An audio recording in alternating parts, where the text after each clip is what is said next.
parents and that you share a lot of things with your parents. Could you tell us how your parents have brought you up? Because for you to be able to open up to your parents in an African setup, especially where we find that parents are not that close to their children, and there is that too much strictness that creates the tension between children and parents. So how uniquely are your parents being able to raise you for you to be comfortable sharing everything with them?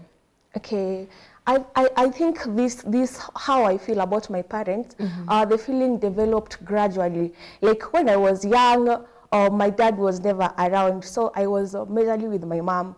But at times, like being with my mom, I was close to her when I was young, and I feared my dad because he was coming once in a while and he was like, okay, do this and that, just giving rules and not like being chatty.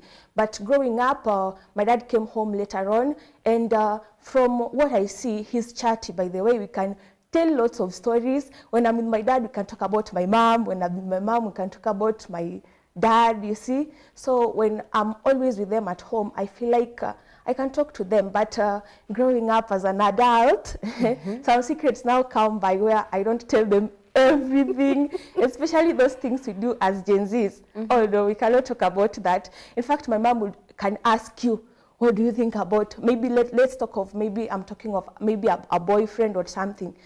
She will ask me, now that you are this age, what do you think about this boy? When are you going to bring cows? Like that topic with my parent, no, I don't feel safe talking to them about that. Not that they can't be trusted, but I always tell them that, you know, mom and dad, I'll tell you when it's the right time, you know. But growing up, my dad we was harsh though, very harsh, very harsh. In fact, the other children from the neighbors, they feared coming to our home. Everybody was like, hey, your dad. But to us, he was friendly. Then I was telling them, you know, my dad is very friendly. In fact, at this point, there are some people who still think my dad is that harsh person. But talking to them, interacting with them, and I feel at this point, I'm in that age where I understand my parent, you know, understand them. And when I say something, I always make it feel like now I'm that parent. If I tell my dad this, how will he feel? Maybe if I respond wrongly or maybe say something awkward. So I rarely make such mistakes. So I think by understanding them has made me now develop that feeling that I love them. Yeah, I really love them. Even though they are harsh, even though sometimes they might do things, but at the bottom line, they are my parents. They have always been there for me at any point. Yeah. Interesting. Just listening to you, it's so true. Parents are always going to be parents. And you've mentioned something very interesting that I'd want to pick from. You've mentioned that when your mom asks you about this guy, you'll be like so conservative, not ready to open up until the time is right. What is making you to be more conservative in regards to relationship matters? Is it that you think your judgment of this persona is not correct, or what is it that is preventing you to be open, especially when it comes to relationship that it's a very sensitive matter? Okay, when it comes to relationship and my mom, I usually like, okay, now we are Gen Zs. You know, during my parents' time, they were dating, first relationship, second week, somebody's married. Like, but in our times, right now maybe I can talk about season 2, episode 4. Like, whoa, episode 2, season 1. You know, like, our relationships don't last. You know, I can maybe, okay, there are sometimes when we were going to church, my mom used to see me walking along with this guy, and she was like, okay, who is that guy? You know, I cannot tell her anything because I also don't know. I don't know where I'm going to put him. And if I start telling him that, you know, this guy, and then next week, it's not that guy anymore, it's another one, what will I say? All right, let me cool you from there and see. And now what you've just, the picture that I'm having now is the time of your parents and our time now, which you're an Gen Z, and their time is very different. Very so true. Different, yeah. Now, in matters to do with relationship, which one would you buy? Would you prefer doing it your parents' way or the current situation way? Because if you're saying like, you've just put it out as strong, season 2, episode 24. Okay. I just feel so sorry for that person. Yeah, I know, but what happens? Okay, it's not like it's not real. It happens with this our generation. Nobody wants to settle. You can have someone for like a year or no or more, then you break up, you find another one. But during our parents' time, it was much easier. Like my mom, my dad is the first boyfriend, and they are married. Why do you think it's harder in the current generation compared to your parents' generation? um, I feel like during my parents' time, there were no exposures, and maybe the ladies at those times, like my mom, they never like expected much like we are now expecting at this age. I think my mom at that point, oh yeah, she told me that she had other guys who were coming at her, like they wanted a relationship, but she wanted like first relationship, and she saw that that was perfect. They didn't have so much expectations like us in this generation. Our expectations are too high, and we get attracted to things easily. We don't like consider those things in the past, like my parents responsible, I don't know what. Nowadays, people just date. Okay, you will see a couple, this one is a drunk, the other one is a drunk, they are dating. But during our parents' time, maybe they would look at, this one is responsible, their family has a lot of house, he's working. Okay, perfect match, they are going. But even in this generation, somebody can be working, but when I look at him, I'll be just, this one, not my type.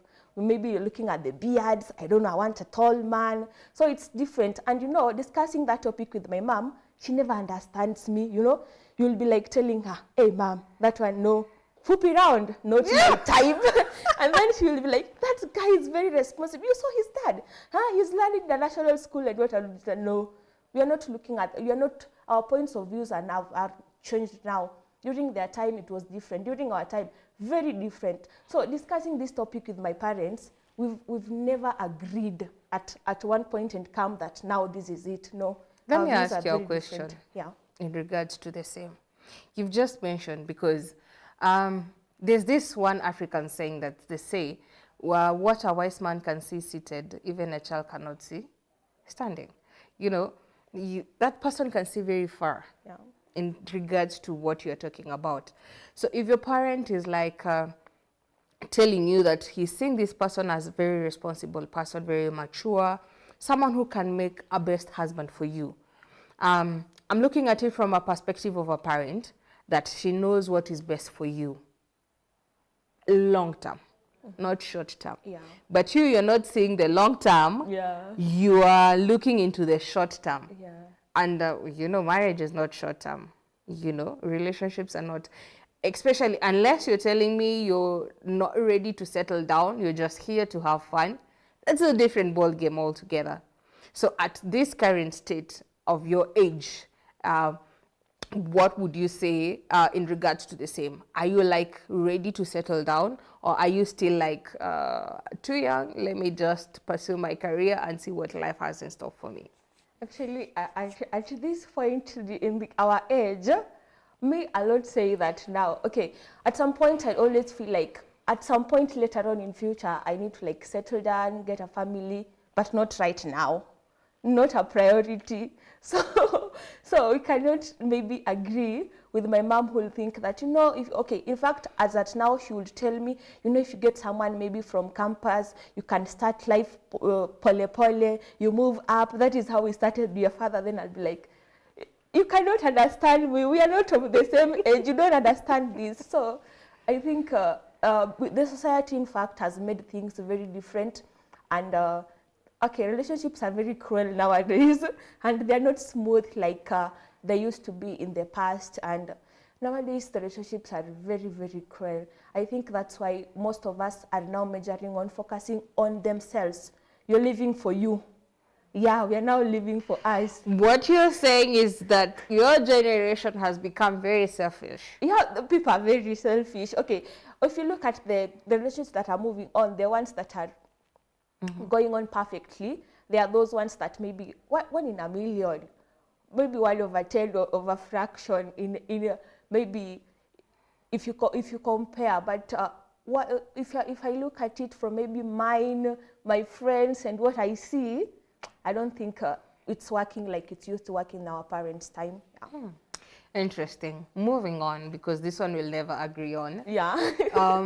When you are talking about parents-children relationship, you said that growing up, there's that right now you understand your parents better than you were when you were young. Yeah. And right now you keep a lot of secrets than before. Exactly. So what are those boundaries that you've created and safe space that you've created between you and your parents? Actually, with my parents, what I don't want us to talk about, we don't, okay, like, yes, my parents are allowed to ask me every detail of my life. Like right now, they will be asking me, what's your next step in this? But I'll tell them, Dad, Mom, give me time. I'm doing this and this. I'll tell you. I think we have set that lifestyle where they know when they can chip in and when not to chip in my life. Like I need to tell them, Mom, I'm doing this and I want to do it alone. Now understand, this is what I want to do. Please let me do it. If it's not going to work, then what we'll do this and the other one. But parents all day, they'll tell you, no, you cannot do that. Maybe you'll tell them, I want to move to Mombasa. No, you can't move to Mombasa. So I think an understanding, we've developed an understanding, like I've explained to them what I want, what I expect them to do. And I think at this point in this age, we like talk like now we are adults. We don't talk like we are children like at those times. At now we are just talking like adults and we understand each other. And I think they always respect my choices and I respect theirs. In fact, they support me in my choices after I've explained to them. So I think we have a connection and we have those boundaries too. Yeah. What are the challenges you face in between the understanding? Because for you to understand each other, for you to come to an agreement, like, more so when it comes to parents, at times it happens. There's that push and pull.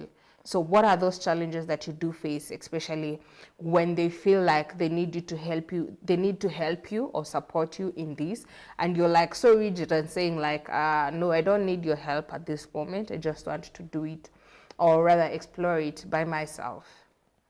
Okay, challenges are there, yes. In fact, they are there every day. Like, let me talk of my challenge. Maybe at some point, maybe I told my mom that I'm getting a job and the job is not what I went to campus to learn. And she was like, no, why are you going off the course that I told you to go? Huh? Okay, in fact, that is a minor scenario. A major one was when I finished my Form 4. I told my dad, Dad, I'm going to Mombasa. I want to do mass media. Mombasa. And my dad was like, no, you're not going to Mombasa. So you see, that was also a challenge. I wanted that, but he was, in his parent view, he was like, no, you're not doing that. Then he told me, I want you to go and do education, special needs. Then me and my Gen Z, when I've told everybody in the village that I'm going to Mombasa, I was really heartbroken, by the way. And you know, our parents with their kichapo, he told me, if you don't want to go to school, continue sitting there until when you decide to do the course that I've chosen for you. But at some point, I just decided to calm down and I told my mom, go talk to him for the last time. If he doesn't want to go to Mombasa, then it's okay. But I understood why he didn't want me to go to Mombasa, so I decided to do what he wanted me to. We always disagree many times, but I think after some time, no, we take some time to agree. And now, sometimes I have to do his way. Sometimes when I have the capability to do my own way, I also do it my own way. Like when I'm away from him and he tells me, you cannot do this job, I'm away. Will you control my movements? No, I'm going to do it. Wait, you're just like saying out, I hope your parents are not watching this tonight because you're going to get roasted because you've just like outrageously said you're a rebellious person and that they should look out for you, especially when you're away because they're not on your watch. Okay, let me say, okay, our parents understand us, yes, but I feel like they don't fully understand what we are going through and what we want. You know, when you're on campus, you're alone. Yeah, they're not there. They don't know what you've seen. They don't know what you've experienced. Maybe the ones you've told them, those are ones they know. But when you look at yourself and what they want, you know, I always have to explain that, Mom, I really need this and this and this. But if she doesn't understand, I'll tell her, let me do it. Give me time. I do it. If it doesn't yield the way you want it to yield, I'll stop. But just give me a chance. And I think understanding parents give you the chance. They'll tell you, okay, do it. Let us see what you're doing with it.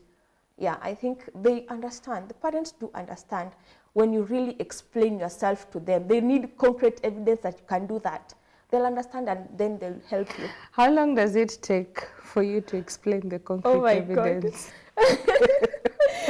Okay, it actually takes around months of convincing and arguing and consultation. But when they finally, you know, with my parents, I think when they finally see your persistence in what you want to do, yeah, they see now she really wants to do this. They are seeing everything you're doing, it's towards what you are talking to them about.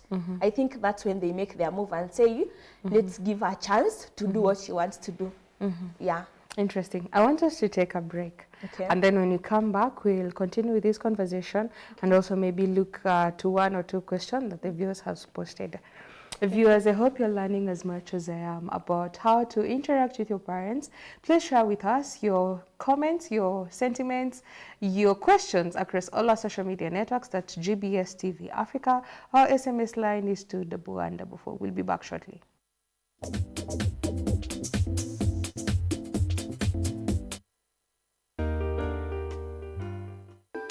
Today we are going to be learning a very interesting song called Skinamarinky Dinky Ding, Skinamarinky Doo.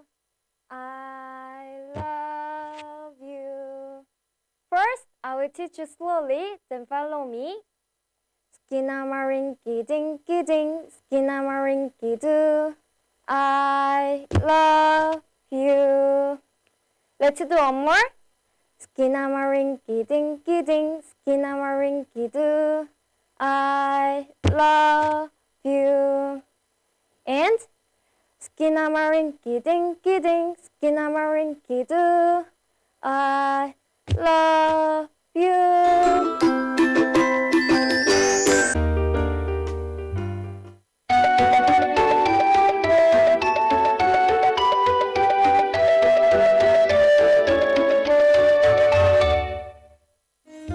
How to avoid food poisoning. Tips to prevent foodborne illness. You'll need sealable containers, a cutting board, antibacterial soap, lemon juice or vinegar. Step 1. Check the dates of the food products before buying and before cooking. Step 2. Store food in the recommended temperatures to keep them fresh. Step 3. Discard any food that smells or looks questionable. Step 4. Separate meat and vegetables at storage. Step 5. Use plastic chopping boards and not wooden ones. Bacteria can get trapped in wooden bowls.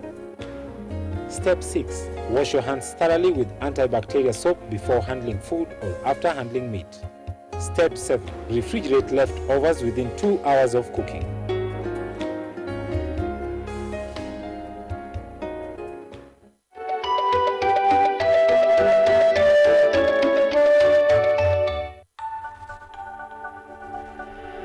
Everywhere, GBS.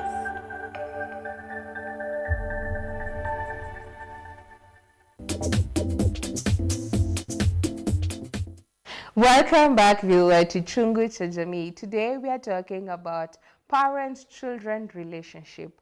What is your relationship with your parent or your child? Interact with us, send us questions, comments across all our social media networks. That's GBS TV Africa. Our SMS line is 2144. So before we went on a break, we've had a very intense conversation around the relationship that you do have with your parents, the boundaries that you've been able to set. So there's this one question that came that is asking, what would be your parents' perspective when they learn that you've been in different relationships and that right now you're not ready to settle, but rather you see all this relationship to be so casual and no future in them? Wow. Well, my parents, okay, now let me say, okay, my parents, actually they know you have someone. Actually, my mom, my dad, they know I have someone. But now, like, deep information that I have, that is very deep information. I mean, who revealed that? Now, I don't know how they're going to react, but my mom will freak out.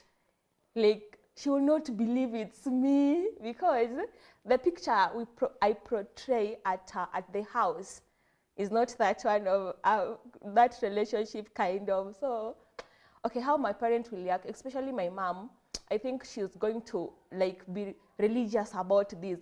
She'll be like, no, this is not you, something is wrong. In fact, my mom will just take me for counseling, bring people to the house to talk to me about this and ask me why I'm doing that. And my dad will support her, because when it comes to relationships, she's always the first one to start talking about it. Ati umefanya nini? Then my dad will be like, okay, then I think she'll maybe take me for counseling and ask me why I'm doing that. But as at now, they can never know something like that. In fact, haitawahi fika hiyo point. Hey, come and see you. You'll be surprised. You know, what I've come to learn actually over the past is like, let me put it in Swahili. When you think you know nothing yet. Yeah? Unajifanya unajua hujui kitu, you know. We take our parents to like not knowing, like you've said, they know you're in a relationship, but they don't know details about it, right? Yeah. You'll be surprised that they do. You know, parents are CID behind the scenes. Yeah. But I think your parents, especially your mom, you know, you're always told that parents are very instinctive. Their instincts always serve them right. Yeah.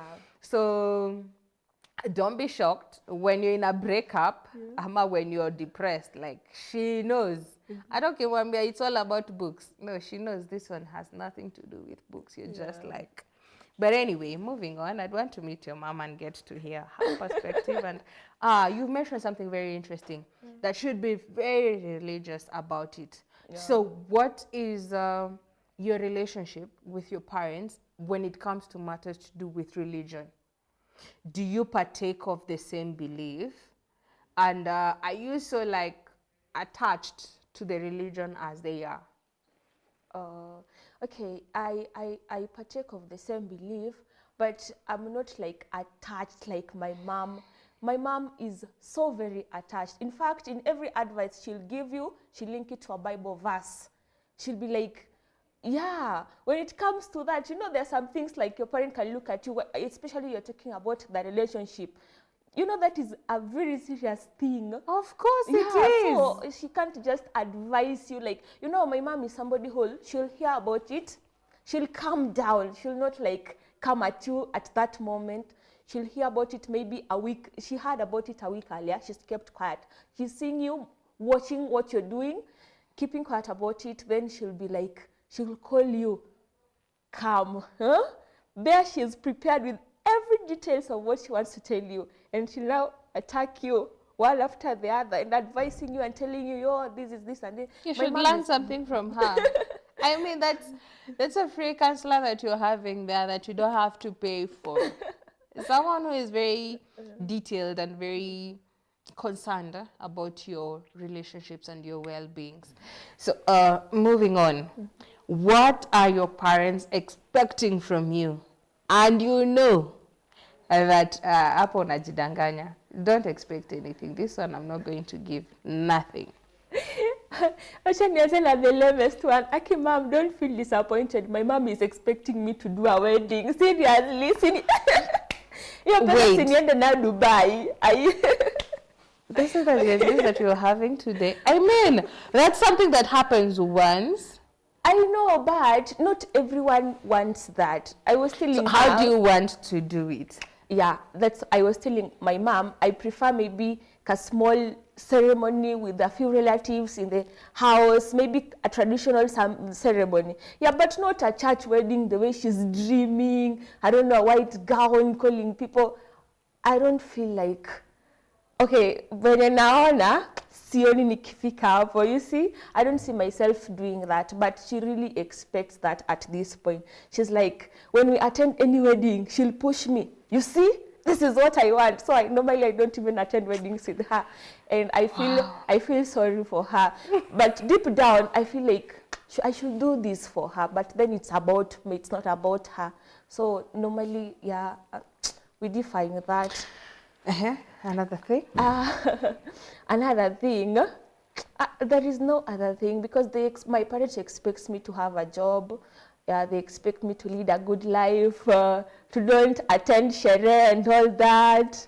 But you sound like a sherehe person. Oh my God, okay. At some point, I usually go, and every time I go, I don't know, the instinct you are talking about, my mom always like feel like I went. She'll be like, mbona umechoka? Ulikuwa wapi jana? Oh my God. But I do go, but she's really disappointed that I go. I'm sorry, but I do go. And my dad is always like, she's young, let her do this thing. You know, she'll be married and she won't get this opportunity. But then my mom on the other side, no, you can't do that. You need to lead a good life, get a good man who will marry you with your good behavior. Yeah, so we also differ at that, but in life, we push on regardless.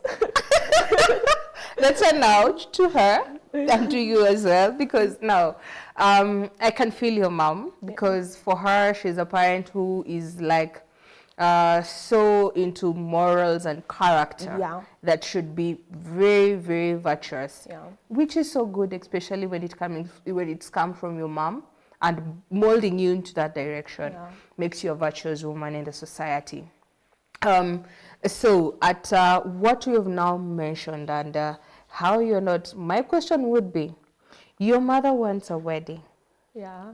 You don't want a wedding. Yeah. What happens when the time comes and your insignificant other and the family that you're going to join also wants a wedding?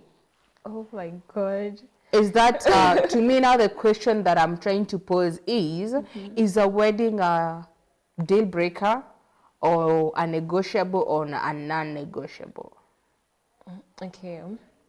Actually, I think at that point, we can negotiate. You know, I'm not getting into a family starting by upsetting them in the first place. I think sometimes we just need to calm down kidogo. We set aside our boundaries that we wanted not to avoid, because at that point now, oh my God, everybody wants it except me. Okay, at this point, because I didn't want a wedding, because I feel like it's not important. We don't have to go to church. It is important. To me. I mean, let me pull you back kidogo. You said your parents are very religious. Yeah. You believe in the same faith. Yeah. I assume that is Christianity. Exactly. It's written that marriage is a very holy thing. Why do you feel that it's not important? Okay, I feel like when I'm getting married, when I get at that point, having a short ceremony like of relatives, my family, a pastor to bless the marriage, that is just enough.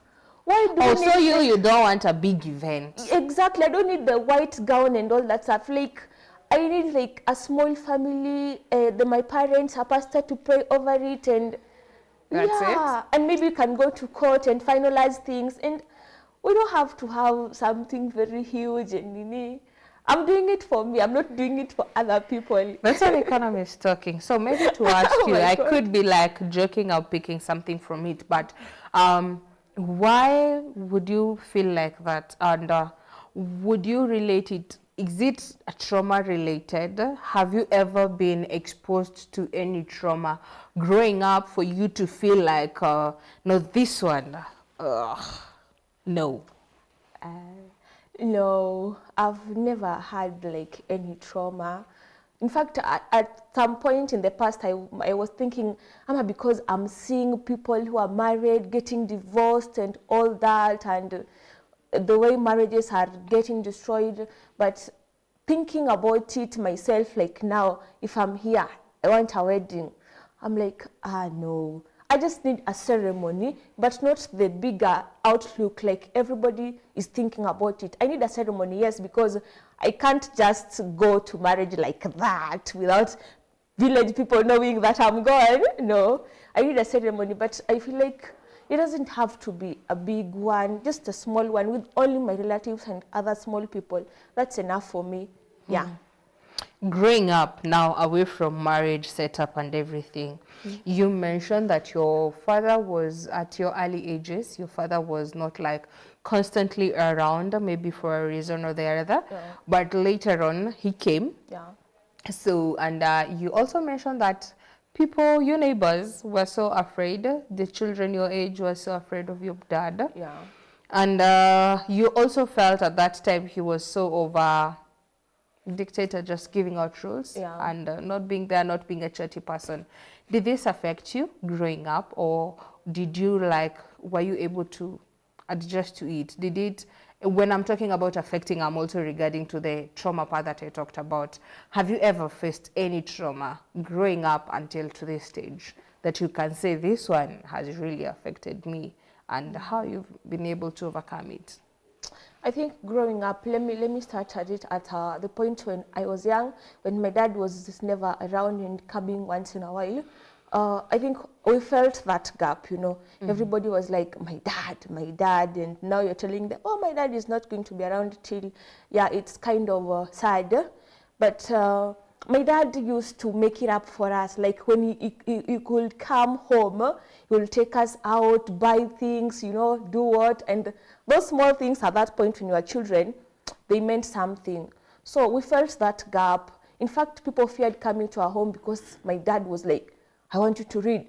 Who is that your friend coming to play? No. Watu wakae chini wasome. So at some point we were really afraid of him. Like we could not tell him things. We were going through our mom. But when we were coming of age, he started being like friendly. He could now talk to us, like ask us, how are you feeling about this? How are you feeling about this?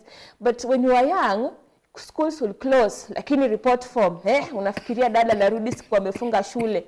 Hata hutaki kufika kwa nyumba. Because we experienced that harsh side of him more than the happier side of him. But I think that changed when he came around, because maybe we never like interacted more, so we were never used to him. But when we got used to him when he was around, I think we developed that love, and things just put themselves into place. Yeah. We talked about expectation, and you said that your mom also is expecting a wedding from you that you're not going to give. So reverse psychology. Yeah. What are you expecting from your parents? And you know now this one. Actually, I always tell my mom this as a joke. I expect that when I'm going to get married, in fact, now this is to my dad, you know. I expect my dad, like when I'm going to get married, me introducing my man to the house, let him be soft on him. I know my dad, so I know him. I expect him to be soft because I know him. Yeah, I understand him. So I expect them, like they've always been supportive. So yeah, support, and like they understand my decisions, and also I accept their advice. If they feel like I'm not doing the right thing, let them correct me. Let them continue supporting me, and my mom praying for me every day. I'm really, really happy about that. You know, when I tell my mom, pray for me, she'll be like, when you can't pray alone. And she normally does that for me. So the same thing they're doing for me right now, that is what I expect them to continue doing. After come, I'll be married or something. That support, that love that is always there, that connection is really important to me. I still want to feel it and have it. I want us to take a break, and when you come back, I want you to tell me, you're married. The essence of you getting married is for you not to like expect the same thing that they're doing for you right now when you're married. I know. Why would you? Anyway, tell us when you come back after the break. Viewer, I hope you're learning as much as I am. Interact with us across all our social media networks. That's GBS TV Africa, or SMS line is 21144. We'll be back shortly.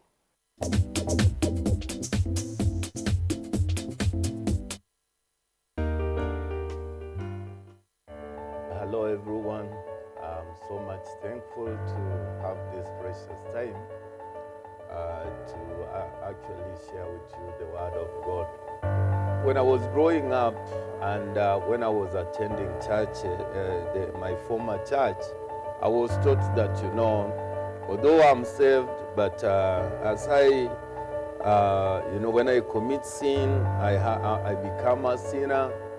And then when I become a sinner, again, I repent my sin every day for it to be forgiven, so that I can be assured of salvation. But when I was living a life of trying to confess my sin each and every day and believing that I'm a sinner, actually I could not have an assurance of my salvation in my heart. So I thought, and I was taught that my sin is, the deeds which I do outwardly. Until the time I came to realize, for sure, I'm a person who cannot really do good. And the problem is not the deeds which I'm doing outwardly. The problem is the core. The core of my heart itself is evil. Jesus, what he did, he lived among us. And then he died on the cross because of our sin. And then he rose again. The reason why now he did not just resurrect and go to heaven, it is because of, to meet the disciple and to witness that, sin and death could not have any power in his life. He wanted to manifest that eternal life.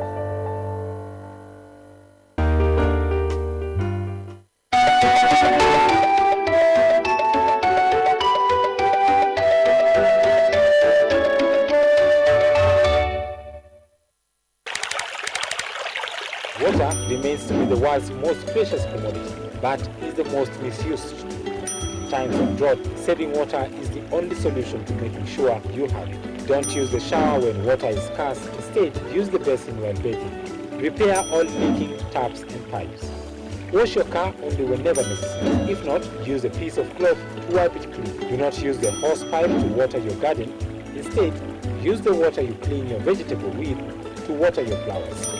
Do not release wastewater into rivers. Note that your downstream is someone else's upstream. Of all the waters available on Earth, only 1% is fit for human consumption. Every drop counts.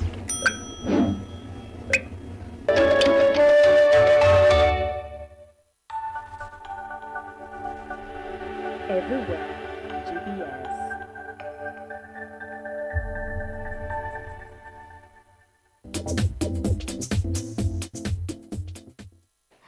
Welcome back, viewer, to Chungu cha Jamii. Today we are talking about parents-children relationship. What is your relationship with your parents or your child? What are your expectations from each other? Interact with us, send in your question across all the social media networks. That's GBS TV Africa, or SMS line is 21144. So before we went on a break, I asked you a question.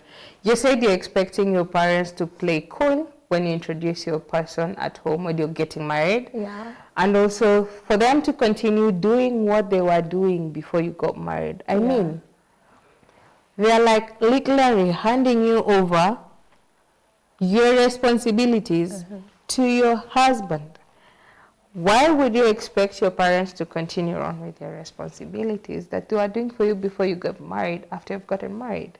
Like, for example, if they used to buy you clothes, if they used to pay your rent, do you expect them to do that when you're married?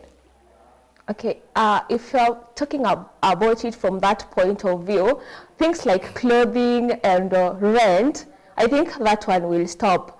But again, clothing, but actually my grandma gives my mom clothes and it's normal. Okay, let me say what I expect to continue is that moral support. And again, also parents can support their children even in marriage financially. Me, I feel like I need them too, because actually my mom will help me choose curtains, get the best chairs, for my house. And also they have been that marriage for like over 20 years. Why shouldn't I connect with them? Maybe they would tell me a thing or two when something is here. I feel like that relationship should just maintain, and the support too. Because if I now tell them, stop doing this, now my husband is doing this, and at some point we have problems, now maybe my husband is not working, she'll be like, you told us to stop. So I feel like they just support me throughout. I get your point. Moving on. You said you're a Gen Z. Yeah. We are in the technological world currently, and technology is evolving so much. You can't compare it to even, I don't know how old your parents are, if there was technology at that state, or if how conversant are they when it comes to technology and social media? And what is their take? And how do you interact with them in regards to technology and the social media spaces that are available currently? Actually, my parents' take on technology, it's not like my take because I'm a Gen Z. My mom thinks technology is, you should use it for the positive thing, like WhatsApp for chatting, important things. In fact, she uses hers for important issues. She's not like telling you now I need to watch videos, I don't know, watch status, like no. And my dad also, he prefers watching YouTube news and all that. These are the things that we do as Gen Zs, like TikTok. In fact, the first time my mom heard I was on TikTok, she was like, what are you doing dancing there? She was really shocked and she told me I need to drop that video, delete it. Why are you dancing on everybody to see you? I told her these things are for fun, for people our age. We enjoy them, we tell each other things. In fact, some of the things we learn them in social media, but they don't feel that social media is good for us. In fact, she says that when everybody is home now that schools are closed, everyone is on the phone. Nobody wants to, in fact, the family connection is not there. People are not telling stories anymore.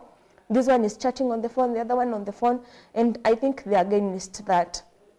Yeah, they love technology, yes, but they love it when it's doing something that is helpful to you, not something that is taking up our time, making us not to wash dishes on the right time. Hapo tutavuritana sana, but I think they love technology, but when it comes to how we love it more than them and what we do there, that is now where we oppose each other. They don't support that totally. Do you buy what they say? Because especially when you're having conversation or when you're calling yourself to a meeting, you also do realize, like you've mentioned, you take a lot of time on social media instead of doing something more constructive. Yeah. Do you share the same opinion when it comes to that, or do you just share what is viable for you and what is not? You just like throw it away? Actually, now the Gen Z stuff I feel like some of us are now going extreme. Like maybe when you watch TikTok, somebody will do something very nasty and very crazy, and people will be like, wazazi wako ama wako. So like, okay, yes, I feel like they have a point, but we should also, as their children, we should limit what we are doing there. Like some of us are really going extremely, like doing things that now is shaming our parents, and I think those ones now should be stopped. Going extreme and doing those nasty and harsh things that are, especially you as a person, they are lowering your self-esteem. I think now that word is wrong, because even me as a Gen Z, there are things that I can say, hapo iko sawa. You know, I can look at somebody with a dress and my mom will be like, hapana. Then I'll tell her, I know. Ujona was. Then I'll see the worst that they are doing, that one is the wrong one. Yeah. So I feel them at some point, but yeah. I'm seeing time is running out. Okay. I'd want us to look at two things at the same time. Okay. Your independency in regards to your relationship with your parents. As a girl in the African society, mostly our parents are cleaving to the girl child, regardless of age. What would you say, in your own perspective and your own environment, would you say that your parents have let you be as an independent person as possible, or would you say they are still holding on, being clingy to you in regards to being independent? And now another thing is about your trust and respect between your parents. How respectful and trust, how the thin line between trust and respect that is there, what is your relationship around it with your parents? Okay, my relationship around it with my parents, let me talk of it like as a girl child. I feel like my parents are involved. Okay, I don't know, when talking about parents, I feel like my mom is more involved in this other stuff than my dad is. Usually, I feel like dads shy away from when it comes to the girl-to-girl talk with our parents. Yeah, they'd be like, can you tell your mom that? Yeah, so the connection with our parents and like being a girl to me really works when it comes to my mom. But when it comes to my dad, I feel like he's more of, doesn't want to discuss the girls stuff. He's more of educational stuff and other life stuff, but not how now I feel. Especially in an African family, I remember when I was young, and now at 12 years now, I'm starting to have my menstruation cycles. Now, I didn't know who to tell. Should I tell my dad or my mom? And as an African child, that is always the trickiest part in everything. So I told my mom, because I couldn't tell my dad. Then I felt like, let me try my dad after around 3 days and tell him, Dad, you know, I need to start buying pads and all that. And she was, go and tell your mom. So our parents, especially the moms, are always connected to us, no matter how old we are. Even at this point, there'll be things like, I can tell her, but yeah, I can't tell mom. So they are always connected. In fact, they are always the ones following up on your life as a girl, more than the dad, who always like focuses on the education and your development. But the moms focus more on the moral and the inner you. And to trust and I think trust is never there fully. But when it's necessary, it develops. Especially now when I feel like as a child, when your parents are there, you only have them. Me, I feel like I only have them, because there are some things I get like so stuck, and I'm like, who can I tell? Can I tell this one? No. Then I feel like, let me just tell my parents. I trust them, yes, but to issues that are really important to me, I trust them to help me maybe reason it out, or maybe it's a problem, because I can start on something without telling them, then ifike uko juu, and now it's totally going haywire. Then now I have to go back to them and talk to them. So I think I still have that trust, even though it's not 100%, but it's there. Thank you so much. I'm being told that you're running out of time. I'd want you to give us your parting shot. Okay. Okay, our daughter-parent relationship is a huge thing. And we as children, me as a daughter, I feel like we owe it to our parents to be the best thing, the best daughter or the best son they've raised us to be. Let us be there for them. You know, our parents also need us to be there for them. Let us be there for them. Share things with them. Not everything, but let us share, get their opinion in our lives, and so we support each other. Yeah, thank you. Thank you so much for coming and for making this conversation very interesting. Thank you. Viewer, let's continue this conversation online across all our social media networks. That's GBS TV Africa. Our SMS line is 21144. Till next time, have a nice time. Goodbye.